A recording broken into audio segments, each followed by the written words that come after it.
ಕುರುಬ ಸಮಾಜಕ್ಕೆ ಸಚಿವ ಸಂಪುಟದಲ್ಲಿ ನ್ಯಾಯಯುತ ಪ್ರಾತಿನಿಧ್ಯ ನೀಡಬೇಕು. ರಾಜ್ಯ ಕುರುಬ ಸಂಘದ ಆಗ್ರಹ. ವೀಕ್ಷಕರೇ ನಮಸ್ಕಾರ, ಸಿಟಿ ನ್ಯೂಸ್ ಕನ್ನಡ ಚಾನೆಲ್ಗೆ ಸ್ವಾಗತ. ನಾನು ನಿಮ್ಮ ಸಂತೋಷ್ ನಾಗಮ್ನವರ್.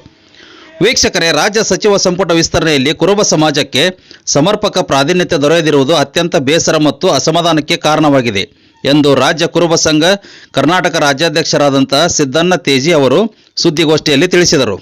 ಕುರುಬ ಸಮಾಜವು ರಾಜ್ಯದ ಅತಿ ದೊಡ್ಡ ಹಿಂದುಳಿದ ಸಮುದಾಯಗಳಲ್ಲಿ ಒಂದಾಗಿದ್ದು, ಕಾಂಗ್ರೆಸ್ ಪಕ್ಷದ ಸಂಘಟನೆ ಚುನಾವಣಾ ಗೆಲುವಿಗೆ ಮಹತ್ವ ನೀಡಿದೆ. ಆದರೂ ಸಚಿವ ಸಂಪುಟದಲ್ಲಿ ಸಮಾಜಕ್ಕೆ ನಿರೀಕ್ಷಿತ ಸ್ಥಾನಮಾನ ನೀಡಲಾಗಿಲ್ಲ. ವಿಶೇಷವಾಗಿ ಉತ್ತರ ಕರ್ನಾಟಕದ ಕುರುಬ ಸಮಾಜದ ಜನಪ್ರತಿನಿಧಿಗಳಿಗೆ ಯಾವುದೇ ಅವಕಾಶ ದೊರೆಯದಿರುವುದು ಸಮುದಾಯದ ಭಾವನೆಗಳಿಗೆ ಧಕ್ಕೆ ತಂದಿದೆ ಎಂದು ಅವರು ಹೇಳಿದರು. ಇದಲ್ಲದೆ ಸಚಿವ ಸ್ಥಾನಕ್ಕೆ ಗಾಯತ್ರಿ ಶಾಂತೇಗೌಡ ಅವರ ಹೆಸರು ಪ್ರಕಟವಾಗಿ ನಂತರ ಕೈಬಿಡಲಾಗಿದೆ ಎಂದು ವರದಿಗಳಿಂದ ಸಮಾಜದಲ್ಲಿ ತೀವ್ರ ನಿರಾಸೆ ಉಂಟಾಗಿದೆ. ಈ ಬಗ್ಗೆ ಸರ್ಕಾರ ಮತ್ತು ಪಕ್ಷದ ಹೈಕಮಾಂಡ್ ಸ್ಪಷ್ಟನೆ ನೀಡಬೇಕು ಎಂದು ಅವರು ಆಗ್ರಹಿಸಿದರು.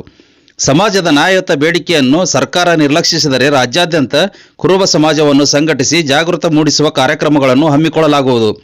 ಮುಂದಿನ ಚುನಾವಣೆಗಳಲ್ಲಿ ಸಮುದಾಯದ ಅಭಿಪ್ರಾಯಗಳನ್ನು ಪ್ರಜಾಪ್ರಭುತ್ವದ ಮೂಲಕ ವ್ಯಕ್ತಪಡಿಸಲಾಗುವುದು ಎಂದು ಎಚ್ಚರಿಸಿದರು. ಈ ಸುದ್ದಿಗೋಷ್ಠಿಯಲ್ಲಿ ರಾಜ್ಯ ಪ್ರಧಾನ ಕಾರ್ಯದರ್ಶಿ ಸುಜಾತ ದೊಡಮನಿ, ಜಿಲ್ಲಾಧ್ಯಕ್ಷರಾದಂತಹ ಡಾಕ್ಟರ್ BM ಹೊರ್ಕೇರಿ ಹಾಗೂ ತಾಲೂಕು ಅಧ್ಯಕ್ಷರಾದಂಥ ಸಂತೋಷ್ ಡೊಳ್ಳಿನ್, ಸೆಂಟ್ರಲ್ ಕ್ಷೇತ್ರದ ಹೈಂದ್ ಅಧ್ಯಕ್ಷರಾದಂಥ ಡಾಕ್ಟರ್ ಸತೀಶ್ ಕಳ್ಳಿಮನಿ, ಹಿರಿಯರಾದ ಹನುಮಂತ್ ಇಬ್ರಾಹಿಂಪುರ, ಹನುಮಂತ್ ಕೌಜಲ್ಗೇರಿ, ಮಹಂತೇಶ್ ಚುಂಚನೂರ್, ಅನ್ನಿಗೇರಿ ತಾಲೂಕು ಗೌರವಾಧ್ಯಕ್ಷರು ಉಪಸ್ಥಿತರಿದ್ದರು. ನಿನ್ನೆ ದಿನ ಕುರುಬ ಸಮಾಜದ ಮೇಲ್ಮನೆ ಸದಸ್ಯರಾದ ಗಾಯತ್ರಿ ಅವರಿಗೆ ಕ್ಯಾಬಿನೆಟ್ ಮಂತ್ರಿ ಮಾಡ್ತೇವೆ ಅಂತೇಳಿ ಕಾಂಗ್ರೆಸ್ನ ಹೈಕಮಾಂಡ್ ಲಿಸ್ಟಲ್ಲಿ ಹೆಸರು ಹಾಕಿತ್ತು. ಕೊನೆ ಕ್ಷಣದಲ್ಲಿ ಕುರುಬ ಸಮಾಜದ ಹೆಣ್ಮಗಳಿಗೆ ಯಾಕೆ ಮಂತ್ರಿಮಂಡಲದಲ್ಲಿ ಸ್ಥಾನಮಾನ ಕೊಡಲಿಲ್ಲ? ಅದಕ್ಕಿಂತ ಪೂರ್ವದಲ್ಲಿ ಖರ್ಗೆ ಅವರಾಗಲಿ, BK ಹರಿಪ್ರಸಾದ್, ಶಿವಕುಮಾರ್, ಸಿದ್ದರಾಮಯ್ಯವರು ಕುರುಬರಿಗೆ ಕನಿಷ್ಠ ಇನ್ನೂ 2ರಿಂದ 3 ಸ್ಥಾನ ಕೊಡ್ತೇವೆ ಅಂತ ಹೇಳಿರುತ್ತಾರೋ, ನಿನ್ನೆ ದಿನ ರಾಘವೇಂದ್ರ ಇಟ್ನಾಳ್ ಅವ್ರಿಗೆ ಆಗಲಿಲ್ಲ, ಬಸವರಾಜ್ ಶಿವಣ್ಣವ್ರಿಗೆ ಆಗಲಿಲ್ಲ, ಗೋವಿಂದಪ್ಪಗಾಗಲಿಲ್ಲ. ಯಾಕೆ? ಕರ್ನಾಟಕದವರಿಗೆ, ಕರ್ನಾಟಕದ ಇರುವಂಥ ಕುರುಬರು ಕೇವಲ ಕಾಂಗ್ರೆಸ್ ವೋಟ್ ಹಾಕಕ್ಕೇನು? ಬಲಿಷ್ಠವಾಗಿರುವಂಥ ಸಮುದಾಯ ಇವತ್ತು ಕ್ಯಾಬಿನೆಟ್ದಾಗ ಮಂತ್ರಿ ಸ್ಥಾನ ಯಾಕೆ ಕೊಟ್ಟಿಲ್ಲ? ಹೀಗಾಗಿ ಇನ್ನೂ ಕಾಲ ಮಿಂಚಿಲ್ಲ.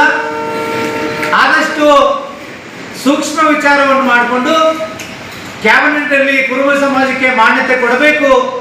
ಕೊಡದಿದ್ರೆ ಬರೋ ದಿನಗಳಲ್ಲಿ ಕಾಂಗ್ರೆಸ್ಗೆ ತಕ್ಕ ಪಾಠವನ್ನು ಕುರುಬ ಸಮಾಜ ಕೊಟ್ಟೇ ಕೊಡ್ತದೆ. ಇಲ್ಲಿ ತಾರತಮ್ಯ ಬರ್ತಾ ಇರೋದು ನಿಜ. ಮೈಸೂರು ಪ್ರಾಂತ್ಯದಲ್ಲಿ ನೀವು ಒಂದು, ಉತ್ತರ ಕರ್ನಾಟಕ, ಹೈದರಾಬಾದ್ ಕರ್ನಾಟಕದಲ್ಲಿ ಮತ್ತೊಂದಂದ್ರೆ, ಇದಕ್ಕೆ ಈ ಭಾಗದಾಗ ಇರುವಂಥ 45ರಿಂದ 50 ಲಕ್ಷ ಕುರುಬರು ಏನಿದೆಯೋ ನಾವು 13 ಜಿಲ್ಲೆಯಲ್ಲಿ ನಾವು ಬರೋ ದಿನಗಳಲ್ಲಿ ರಾಜಕೀಯವಾದಂಥ ತೀರ್ಮಾನಗಳನ್ನು ತಗೊಳ್ಳೋದ್ರಲ್ಲಿ ನಾವು ಹಿಂಜರಿದಿಲ್ಲ. ಕಾಂಗ್ರೆಸ್ಸಿಗೆ ಈಗಾಗಲೇ ಸಿದ್ದರಾಮಯ್ಯರಿಗೆ ಅವಮಾನ ಮಾಡಿರಿ, ಮತ್ತೊಂದು ರೀತಿ ಕುರುಬರಿಗೆ ಕ್ಯಾಬಿನೆಟ್ನಲ್ಲಿ ಮಂತ್ರಿ ಕೊಡ್ತೀನಿ ಅಂತ ಅವಮಾನ ಮಾಡಿರಿ. ಬರೋ ದಿನಗಳಲ್ಲಿ ನೀವು ಸರಿಪಡಿಸದೇ ಇದ್ದರೆ ನಿಮಗೆ ತಕ್ಕ ಪಾಠವನ್ನು ಕಲಿಸೇ ಕಳಿಸ್ತೇವೆ. ಮಂತ್ರಿಮಂಡಲದಲ್ಲಿ ಹೀಗಾಯಿತು, ನಾಳೆದಿಂದ ಜಿಲ್ಲಾ ಪಂಚಾಯತಿ, ತಾಲೂಕ್ ಪಂಚಾಯತಿ, ಮೇಲ್ಮನೆ ಸದಸ್ಯತ್ವ, MLA ಟಿಕೆಟ್ ಕೊಡ್ತೀರಿ ಅಂತ ಏನು ಗ್ಯಾರಂಟಿ? ಕೇವಲ ಕುರುಬರಿಗೆ ವೋಟ್ ಹಾಕೊಳ್ಳಿಕ್ಕೆ ಮಾತ್ರ ಇಟ್ಕೊಂಡಿರೇನು? ಹೀಗಾಗಿ ಈ ಒಂದು ವಿಚಾರದಲ್ಲಿ ಇಡೀ ಕುರುಬ ಸಮಾಜ ಕಾಂಗ್ರೆಸ್ ಅನ್ನ ಗಟ್ಟಿಯಾಗಿ ಖಂಡಿಸ್ತದ. ಸರಿಪಡಿಸ್ತಾ ಇದ್ರೆ ಬರೋ ದಿನಗಳಲ್ಲಿ ರಾಜಕೀಯ ತೀರ್ಮಾನಗಳನ್ನು ತಗೋಬೇಕಾಗ್ತದೆ ಅಂತೇಳಿ ತಮ್ಮ ಮಾಧ್ಯಮದ ಮುಖಾಂತರ ಹೇಳಿಕ್ಕೆ ಇಚ್ಛೆ ಪಡ್ತೀನಿ. ಕರ್ನಾಟಕ ಕುರುಬ ಸಂಘದ ರಾಜ್ಯಾಧ್ಯಕ್ಷರು ಸಿದ್ದಣ್ಣ ತೇಜಿ.